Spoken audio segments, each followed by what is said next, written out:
Notre Dieu est le créateur des cieux et la terre. Il est l'alpha et l'oméga, le commencement et la fin de toutes choses. Et Dieu est un Dieu qui prend soin de chacune de ses brebis. Et le monde dans lequel nous vivons est un monde qui est cruellement injuste. Mais le Seigneur nous donne la capacité, au travers de son esprit, il nous donne la capacité de traverser les difficultés, de traverser la souffrance, de traverser l'injustice, de traverser la violence. Il le fait au travers de l'esprit qu'il nous donne.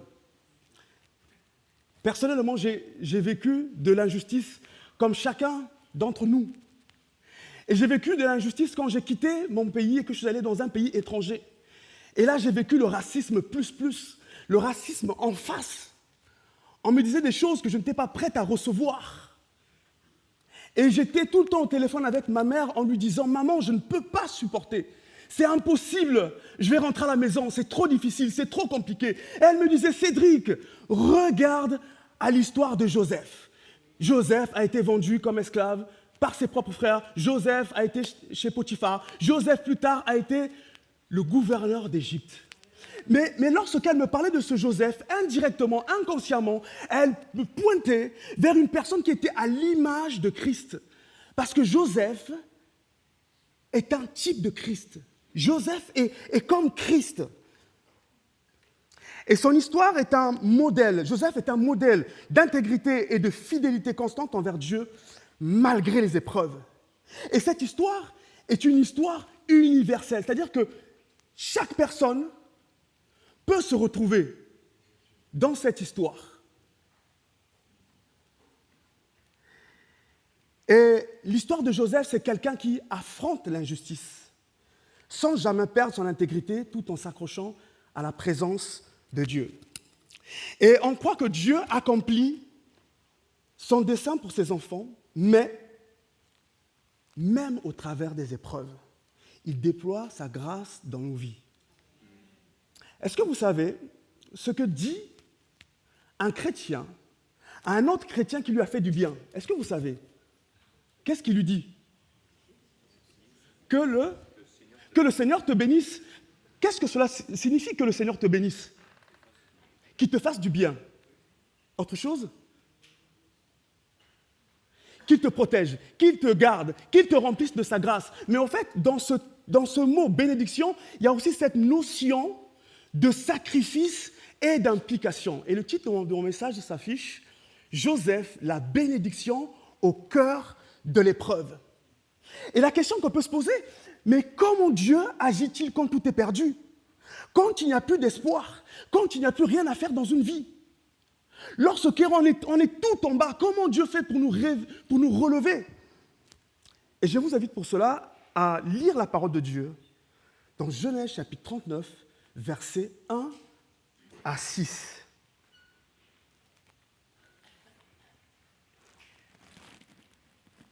On fit descendre Joseph en Égypte, et Potiphar, officier de Pharaon, chef des gardes, égyptien, l'acheta des Ismaélites qu'il avait fait descendre.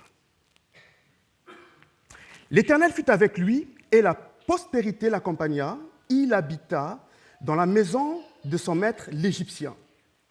Son maître vit que l'Éternel était avec lui et que l'Éternel faisait prospérer entre ses mains tout ce qu'il entreprenait. Joseph trouva grâce aux yeux de son maître, qui l'employa à son service, l'établit sur sa maison et lui confia tout ce qu'il possédait. Dès que Potiphar l'eut établi sur sa maison et sur tout ce qu'il possédait, l'Éternel bénit la maison de l'Égyptien à cause de Joseph. Et la bénédiction de l'Éternel fut sur tout ce qui lui appartenait, soit à la maison, soit au champ.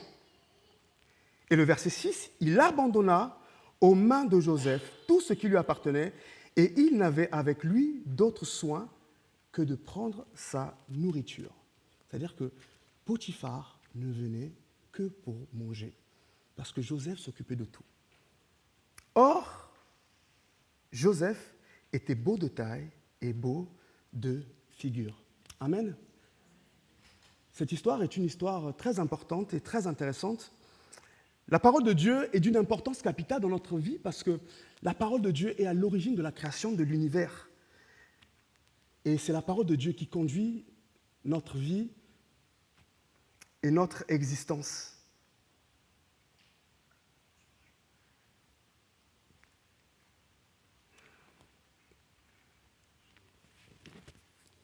Le monde dans lequel nous vivons peut passer, mais la parole de Dieu ne passera pas. Et cette histoire que nous allons voir, c'est une histoire qui date d'à peu près 3800 ans, à peu près 4000 ans. Joseph avait à peu près 17 ans. Il était berger. Joseph, c'était le petit-fils d'Abraham, d'Isaac et de Jacob. Il était l'avant-dernier d'une fratrie de 13 personnes. Et la Bible nous dit que Joseph était le chouchou de son papa, parce que son papa l'avait eu dans sa vieillesse. Et les frères de Joseph étaient jaloux de ce que Jacob aimait Joseph plus que tout le monde. Et un jour, Joseph a raconté un rêve dans lequel il régnait sur ses frères, il gouvernait sur ses frères. Et ses frères ont fomenté un complot. Ils ont dit qu'on va tuer Joseph. Et ses frères l'ont pris pour lui ôter la vie. Et la Bible nous dit que dans le visage de Joseph, il y avait de l'angoisse. Mais un des frères de Joseph, du nom de Judas, a demandé qu'on puisse simplement le vendre à des Ismaélites. Vous et moi, le Seigneur a placé dans notre cœur quelque chose de particulier, quelque chose de spécial, quelque chose de particulier à faire dans ce monde-ci. Une mission pour chaque personne, chaque homme, chaque femme. Mais le diable, qui est l'ennemi de Dieu, le diable qui est l'ennemi de notre âme, il va se servir des personnes de mauvais cœur pour nous faire du mal, pour nous traumatiser. Et afin qu'au travers de toutes les souffrances que nous vivons, nous puissions dévier du plan que Dieu a prévu pour nous. Je vous donne cette illustration d'un homme à qui on a offert un cheval de course, un cheval qui est sur le point de gagner la course le lendemain.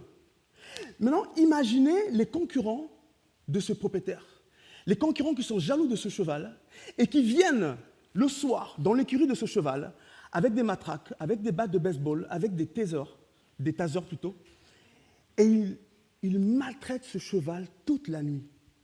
Est-ce que vous pensez que ce cheval, le lendemain, va pouvoir gagner la course? J'ai réfléchi et je me suis dit, ça va être difficile.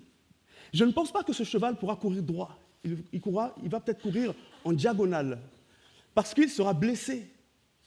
Et pour que ce cheval, plus tard, soit remis en forme, il faut que le propriétaire de ce cheval puisse s'occuper de lui, puisse l'emmener, se faire soigner. Et au travers de cette même image, Dieu est celui qui prend soin de nous lorsque nous sommes maltraités, lorsque nous avons été traumatisés dans notre vie, lorsque des personnes nous ont blessés. Dieu est celui qui prend soin de nous. Et Jésus-Christ est celui qui ce matin veut prendre soin de ta vie. Jésus-Christ est celui qui ce matin veut prendre soin de tous tes besoins. Il veut s'occuper de toi. Il veut t'accompagner afin que tu aies une vie en abondance.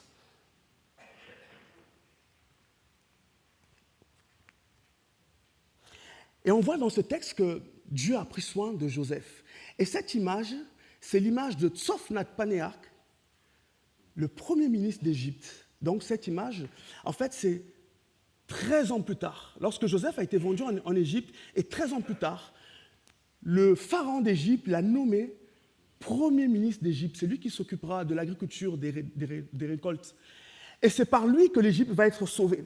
Et la question qu'on peut se poser, mais comment se fait-il qu'un juif esclave, un hébreu esclave, étranger, se retrouve à la tête de l'Égypte? Simplement parce que Pharaon lui-même avait reconnu que Joseph était rempli de l'Esprit de Dieu. Il avait l'Esprit de Dieu en lui. Mais pourtant, la vie de Joseph a commencé par une chute brutale. Il a été vendu comme esclave par ses propres frères. Mais au milieu de cette descente, Dieu était là. Dieu est le souverain. Et même lorsque, en chute d'une montagne haute, il est celui qui nous attend en bas et qui nous reçoit pour nous remettre sur pied. La présence de Dieu, la source de notre réussite. Tu peux afficher ce point, s'il te plaît. Pour que notre vie avance, pour que ma vie avance, moi j'ai besoin d'avoir une intimité, une communion personnelle, privée avec Dieu. J'ai besoin que Dieu se manifeste dans ma vie. Et j'ai besoin que le Seigneur Jésus-Christ se révèle dans ma vie.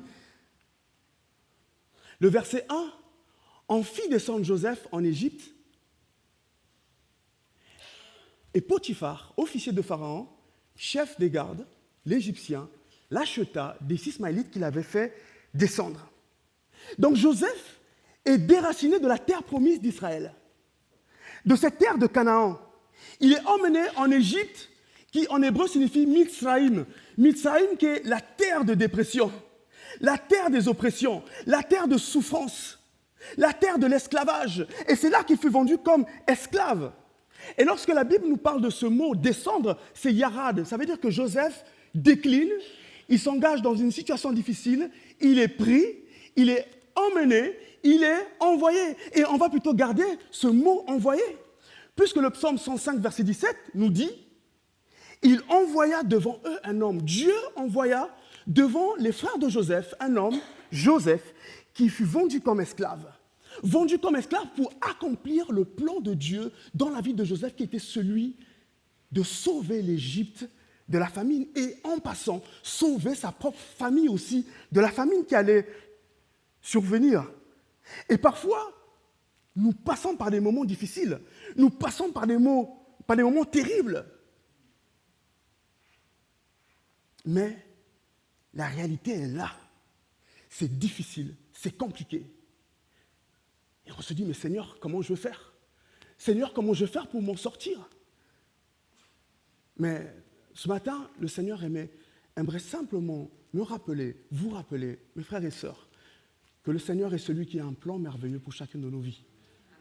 Et parfois, ça peut être difficile à croire, mais ce plan, il se met en place dans une durée de temps. Et nous avons besoin, nous, simplement d'être patients et faire ce que le Seigneur nous demande de faire à l'instant T.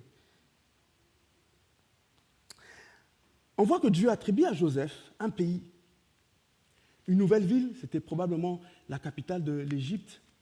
Dieu lui donne un toit, une maison.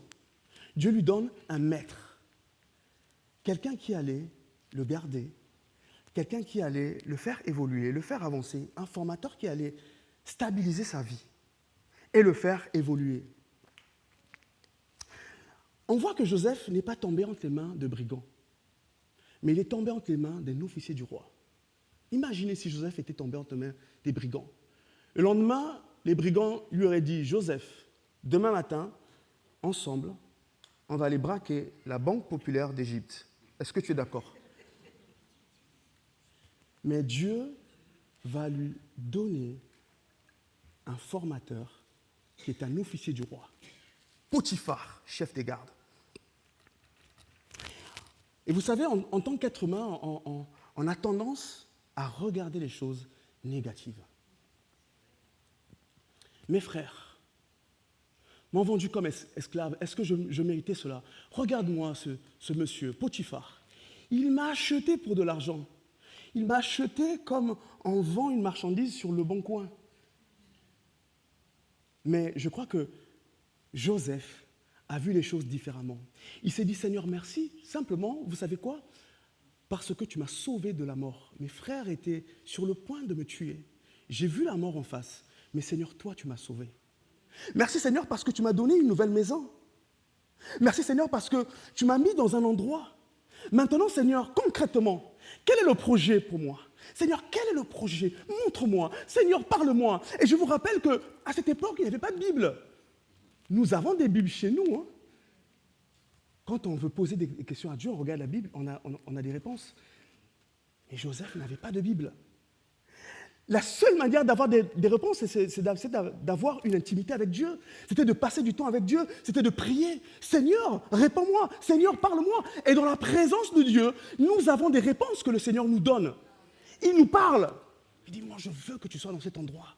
Joseph, que tu sois fidèle, que tu sois soumis à ton nouveau patron Potiphar et que tu puisses lui obéir et travailler pour cet homme.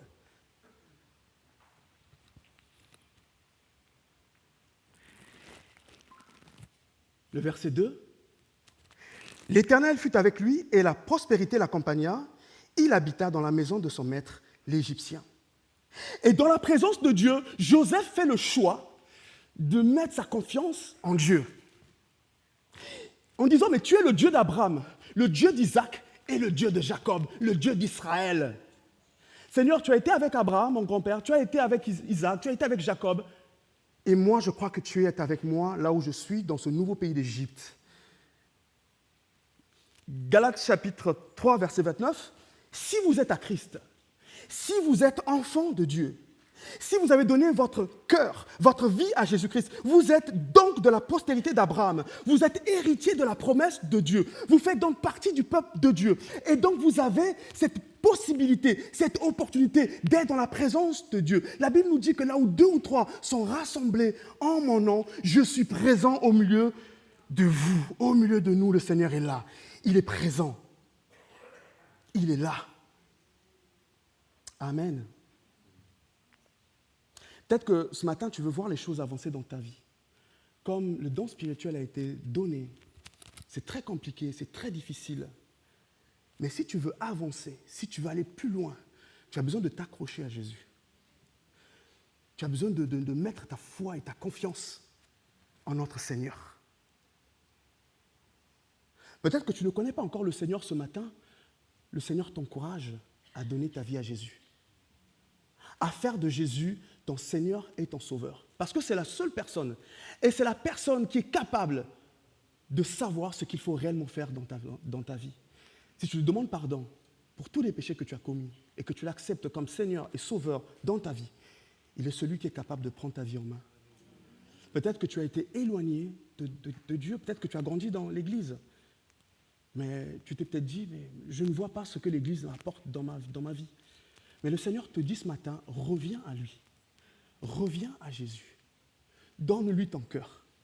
Donne-lui ta personne. On a chanté ce matin, Seigneur, je te donne mon cœur. Amen.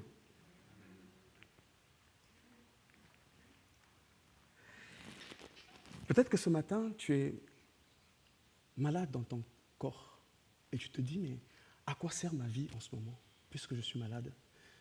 Mais même dans ta maladie, le Seigneur est capable de se servir de toi pour être un témoin. Peut-être que tu cherches du travail et que tu n'en trouves pas. Mais le Seigneur est celui qui est capable de te trouver du travail.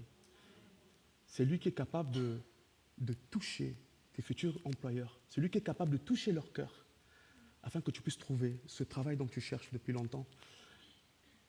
Peut-être que tu as un travail, mais que c'est compliqué avec le patron. Et le Seigneur est celui qui est capable de changer la situation. Peut-être qu'avec ta belle famille, c'est compliqué. Et ça a toujours été compliqué. Mais le Seigneur est celui qui veut faire quelque chose dans ta vie. Le Seigneur est celui qui veut réparer ta vie. Il veut prendre soin de toi. Il veut avancer avec toi. Je crois que Joseph a dû se dire, Seigneur, voici, je suis dans cette situation. Je ne suis qu'un esclave. Mais Seigneur, prends mon cœur, travaille mon cœur. Et cela a été dit dans un don spirituel. Les problèmes que nous avons à l'extérieur ont parfois pour but de changer nos cœurs. C'est un problème extérieur, quelqu'un vous fait du mal. C'est quelqu'un de l'extérieur qui vous fait du mal, mais souvent, cela a un but précis et particulier, c'est de changer votre cœur. Et ce matin, j'aimerais vous dire quelque chose. Dieu veut changer ton cœur.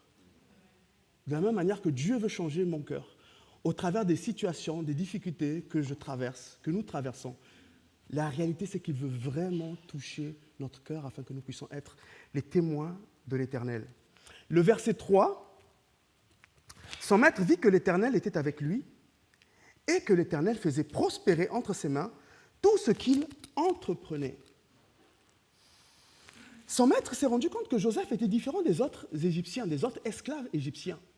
Probablement que Joseph ne trichait pas, qu'il n'était pas paresseux, qu'il n'était pas quelqu'un qui venait uniquement pour chercher du profit, pas forcément quelqu'un qui boudait, pas forcément quelqu'un qui se plaignait. Et il a été dit dans un don spirituel ce matin, pas forcément quelqu'un qui critique. Parce que lorsqu'on critique, au final, on se fait du mal à soi-même. Peut-être que Joseph n'était pas comme ça. Joseph, quelque chose qui était important. Quelque chose qui était très important pour lui, c'était le travail. Et il travaillait. Il s'impliquait dans la maison de Potiphar. Et son travail portait du fruit. Et on voit ce mot prospérer qui, en hébreu, signifie salar. Salar qui signifie avancer, prospérer, faire des progrès, réussir, être profitable, être vainqueur. Mais cela signifie aussi être saisi. Et on le retrouve dans 1 Samuel 16, 13, lorsque le petit David a été oint comme futur roi d'Israël. Lorsque le prophète Samuel est venu oindre David pour être le futur roi d'Israël, la Bible nous dit que l'Esprit de Dieu vint et le saisit à partir de ce jour jusqu'à la fin de sa vie. Salar, il a été saisi, c'est-à-dire qu'il a été rempli de l'Esprit de Dieu. Et quand on voit la vie de David dans les chapitres suivants, dans les versets suivants, quelqu'un avait dit, je connais un jeune garçon qui est musicien, il est rempli de l'Esprit de Dieu et c'est un guerrier. Et c'est dans la même lignée, lorsque David se retrouve sur le champ de bataille et qu'il voit Goliath attaquer Israël, il ne s'est pas dit, mais ce n'est pas mon problème, c'est le problème de Saül qui est le roi. Non, parce que Dieu était avec lui, parce que l'Esprit l'avait saisi, parce qu'il y avait ce mot, salar. Il s'est dit, mais moi, je veux m'impliquer dans ce champ de bataille. Je vais protéger Israël. Et je vais protéger Saül. Même si Saül, on sait qu'il avait un mauvais caractère. Mais David s'est dit, je vais le faire. Et il a été victorieux. Il a été vainqueur. Mais concernant Joseph, Joseph n'a pas eu de grande bataille à mener. Il était simplement dans une maison. Il fallait simplement que Joseph travaille. Et dans la présence de Dieu, il a travaillé, il a fait des progrès. Il s'est dit, Seigneur, remplis-moi de ton esprit, afin qu'au travers de ton esprit, je puisse accomplir des petites tâches, même des toutes petites tâches qu'on me donne. Seigneur, je veux avoir du succès dans ces tâches que Potiphar me donne. Est-ce que vous vous rappelez du psaume 1 ? Psaume 1. Heureux l'homme qui ne marche pas selon le conseil des méchants, qui ne s'assoit pas avec les moqueurs, mais qui trouve son plaisir dans la loi de l'Éternel et qui la médite jour et nuit. Il est comme un arbre planté près d'un courant d'eau qui donne le fruit en sa saison et dont le feuillage ne se flétrit point. Tout ce qu'il fait lui réussit. Et c'est marqué tout. Maintenant, il y a une particularité. Quand il dit tout, cela ne signifie pas que nos problèmes administratifs sont résolus. Tout, c'est la personne. Ce n'est pas ce que l'administration traite me concernant, mais c'est ce que moi je suis. Et lorsque je fais quelque chose avec le cœur que Dieu me donne, lorsque je m'implique, lorsque je dis, mais ce que je veux faire, je ne le fais pas que pour moi, mais je le fais aussi pour le Seigneur. Et tout ce que je fais me réussit. Et je crois personnellement que Joseph a commencé par les petites choses. Peut-être que Joseph a commencé à enlever des herbes. Potiphar lui a dit, Joseph, va enlever les herbes qui sont devant le portail automatique. Et vous savez, il y a plusieurs façons d'enlever des herbes. Quelqu'un peut venir comme ça, enlever les herbes, au bout de 2 jours, ça repoussera. Mais quand vous enlevez les herbes avec les racines, avec soin, les herbes prendront du temps avant de pousser. Lorsque je suis arrivé dans le nord de la France, je suis arrivé complètement à terre. Et c'est ma tante qui m'a accueilli. Elle remarquait que je ne voulais plus rien faire. Je passais mon temps dans la chambre. Elle me disait, Cédric, tu sais, tu peux commencer à faire des petites choses. Hein. Tu peux faire un petit peu le jardin, tu peux apprendre un peu la peinture, apprendre un petit peu la plomberie, apprendre à changer la porte, la serrure d'une porte. Elle me disait, tu sais, quand tu fais quelque chose, même si tu le fais pour quelqu'un, tu as l'impression que c'est pour quelqu'un d'autre que tu fais, mais en réalité, tu le fais pour toi. Et même lorsque tu t'investis pour un patron, pour quelqu'un d'autre, en réalité, c'est pour toi-même que tu le fais. Donc ça m'a pris du temps avant de voir qu'elle avait raison. Je me suis dit, bon, est-ce que quand même elle veut un peu se servir de moi? Mais en fait, elle avait... cette dame, je l'ai eue au téléphone il y a quelques semaines, et je lui ai dit, tante, maman, merci beaucoup pour les conseils que tu m'as donnés. Et cette tante, elle n'était pas du tout chrétienne. Elle m'a dit, quand tu fais quelque chose, ne pense pas que tu fais pour quelqu'un d'autre, mais en fait, tu le fais pour toi. Et Joseph, malgré tout, malgré son statut d'esclave, il prospère grâce à la présence de Dieu. Et cet homme, Potiphar, a été impressionné par Joseph, par son engagement, par sa fidélité, par son intégrité. Et logiquement et automatiquement, bon, je dis automatiquement, ça a dû prendre des années, Potiphar l'a confié la clé de sa maison. Et la présence de Dieu dans notre vie, elle a des conséquences immédiates et positives. La présence de Dieu dans notre vie s'accompagne de bénédictions. La bénédiction, l'impact sur l'entourage. Le verset 4, Joseph trouva grâce aux yeux de son maître, qui l'employa à son service, l'établit sur sa maison et lui confia tout ce qu'il possédait. Je crois personnellement que Potiphar était un esclavagiste. Bon, je me permets d'employer ce mot parce qu'il achetait des esclaves et il les revendait. Mais la Bible nous dit ici, lorsqu'on voit dans la version Parole de vie, mais Potiphar se montre bon et le prend à son service. Il dit, il est particulier ce petit enfant, ce petit jeune. Il le prend à son service. C'est-à-dire qu'il y a un changement de regard. Dieu va changer le regard de Potiphar sur Joseph. Et donc, Potiphar va commencer à former Joseph et le faire monter en compétences. Et ce garçon passera de berger à administrateur. Et en réalité, Potiphar, qui était le maître de Joseph, le forme pour le plan de Dieu. Et là où il y a la présence de Dieu, la bénédiction en est la conséquence manifeste. Et donc Joseph, en ce moment, il devient un instrument entre les mains de Dieu pour bénir son maître et bénir son entourage. Et on voit ce mot hébreu, maître signifie seigneur. Potiphar était le seigneur de Joseph, seigneur, gouverneur.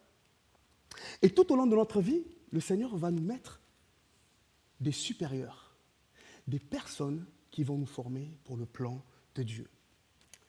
Et personnellement, j'ai toujours été quelqu'un, j'ai toujours voulu être libre, indépendant. Et même il y a quelques temps, il y a quelques années, j'ai créé une entreprise et je me suis dit, maintenant, je ne serai plus esclave de personne. Et au bout de quelques temps, en une semaine, j'avais créé pendant longtemps, et un jour, mon entreprise, elle a chuté. Les choses ne sont pas passées comme j'avais prévu. Et je me suis dit, non, Seigneur, je vais retourner travailler pour quelqu'un. Mais tu sais que je n'aime pas travailler pour quelqu'un, tu sais bien. Tu sais comment sont les hommes. Ils sont difficiles, ils sont durs, ils donnent des ordres. Mais en fait, c'est de cette manière-là, quand on travaille pour quelqu'un, quand on travaille pour un patron, et je crois que c'est ce que le Seigneur veut dans nos vies, qu'on puisse avoir quelqu'un qui va nous former, quelqu'un qui va nous suivre, quelqu'un qui va nous donner des bons conseils, même si la manière dans laquelle il nous dit n'est pas forcément appréciée. Mais c'est le plan de Dieu qui s'accomplit dans notre vie. Et le Seigneur peut mettre sur notre route des personnes, sur notre route des pasteurs qui vont nous former, sur notre route des patrons qui vont nous former. Et tout cela, c'est pour le plan de Dieu. Regardez ce que l'apôtre Paul dit aux Éphésiens. Serviteurs, j'aime bien ce texte. Obéissez à vos maîtres selon la chair, avec crainte et tremblement, dans la simplicité de votre cœur, comme à Christ, non pour plaire seulement sous leurs yeux, c'est-à-dire quand ils sont présents, non pas comme seulement sous leurs yeux, comme pour plaire aux hommes, mais comme des serviteurs de Christ, qui font de bon cœur la volonté de Dieu. Servez-les avec empressement, comme servant le Seigneur, et non des hommes, sachant que chacun, soit esclave, soit libre, recevra du Seigneur selon ce qu'il aura fait du bien. Et l'apôtre Paul est en train de dire, mais traitez vos serviteurs comme si vous aviez traité vos maîtres, vos supérieurs, comme si vous avez Christ en face de vous.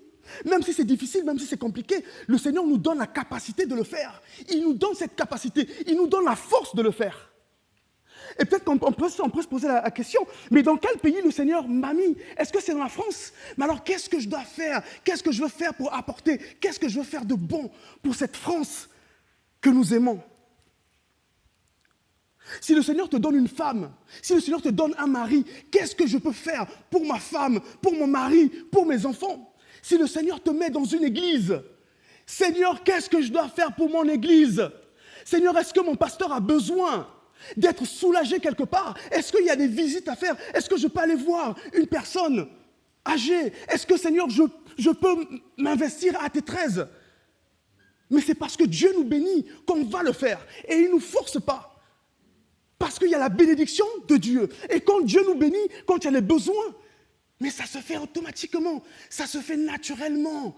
Et on ne le fait pas pour nous, on le fait pour le Seigneur. Dès que Potiphar lui établit sur sa maison,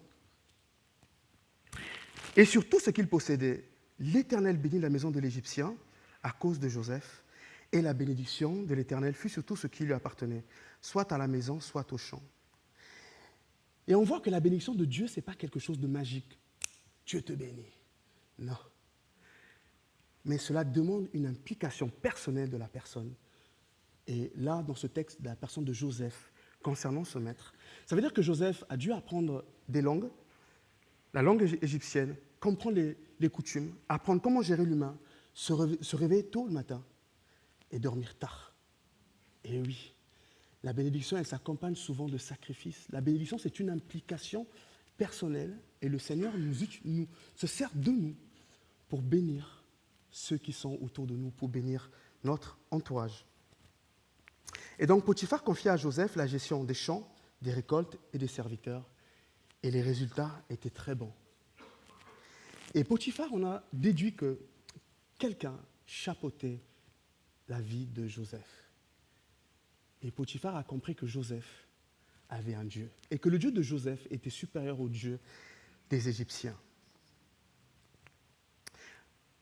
Vous savez que je pense que Joseph était tellement impliqué dans la maison de Potiphar qu'il aimait ce que Potiphar aimait, qu'il savait ce que Potiphar aimait. Il connaissait peut-être les allergies de Potiphar, il savait peut-être que Potiphar était allergique au gluten. Et Joseph s'occupait de Potiphar. Il s'occupait de lui. Et Potiphar, il venait simplement pour manger, avec son couteau, avec sa fourchette. Il venait manger. Je vous rappelle que Potiphar avait aussi un supérieur qui était le roi d'Égypte. Et je crois que personnellement, dans notre vie en tant que chrétien, on peut s'occuper de notre patron. On peut lui dire, patron, tu es venu ce matin. J'ai l'impression que tu as les yeux un petit peu fatigués. Est-ce que tu veux un café? Un bon café? Est-ce que tu veux un petit peu de lait par-dessus? Et ta femme, qu'est-ce qu'elle veut? Ah, moi je sais, toi c'est le thé, hein? Avec un petit biscuit. Mais vous savez, et quand ça se complique, parce que c'est pas toujours beau hein, au travail, quand ça se complique, quand ça devient difficile, bah, on a une seule chose à faire, c'est de prier.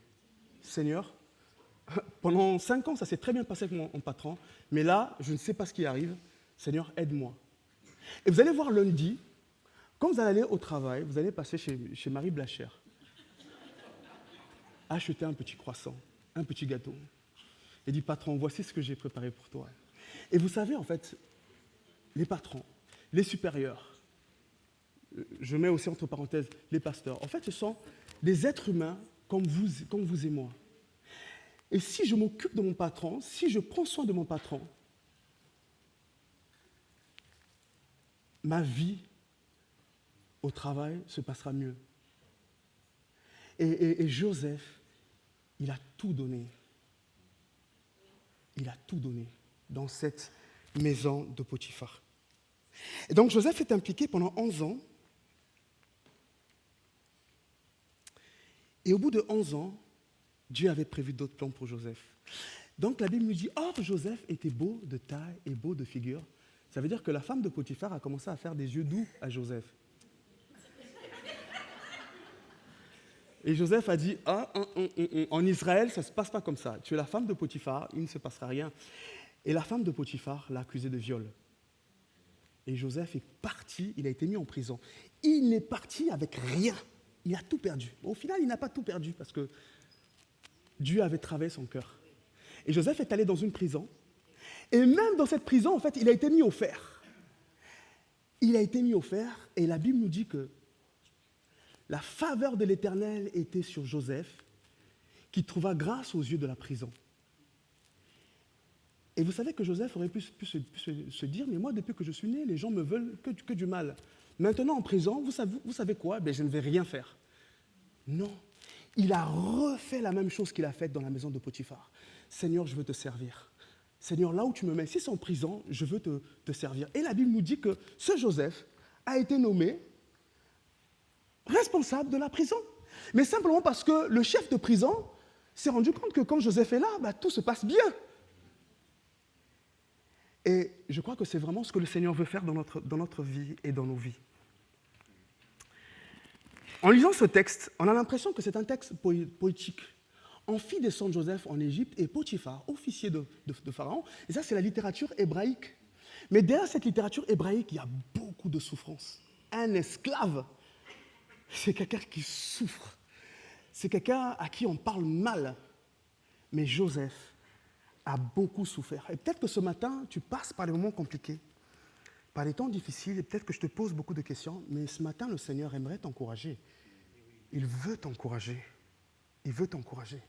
Même si la situation difficile dans laquelle tu te trouves, elle prend beaucoup du temps, mais le Seigneur veut t'encourager à lui faire confiance, de mettre ta foi en Jésus. Et c'est lui qui va ouvrir les portes. C'est lui qui s'occupe de ta vie. La présence de Dieu, c'est vraiment celle-là qui est capable de changer les situations dans nos vies. Et parfois, on veut faire les choses par nos propres forces, par les forces humaines. Mais la présence de Dieu, c'est elle qui vient nous changer nos cœurs et qui vient changer nos situations. Et lorsque je vois ce passage de Joseph, cela me fait penser à un autre serviteur, le Fils de Dieu, Jésus qui est venu du ciel sur la terre, qui est venu comme un serviteur. Il n'est pas venu comme un roi, il est venu comme un serviteur. Il est venu volontairement comme le serviteur de l'Éternel. Et la Bible nous dit que Jésus-Christ, revêtu de la puissance du Saint-Esprit, allait de lieu en lieu et il bénissait les gens. Et je me suis posé la question, mais il se réveillait à quelle heure le matin pour aller bénir les gens? Puisque la Bible nous dit que le soir, il priait. Des fois, il priait. Mais même pour le Fils de Dieu qui est venu sur terre, il a dû faire des sacrifices.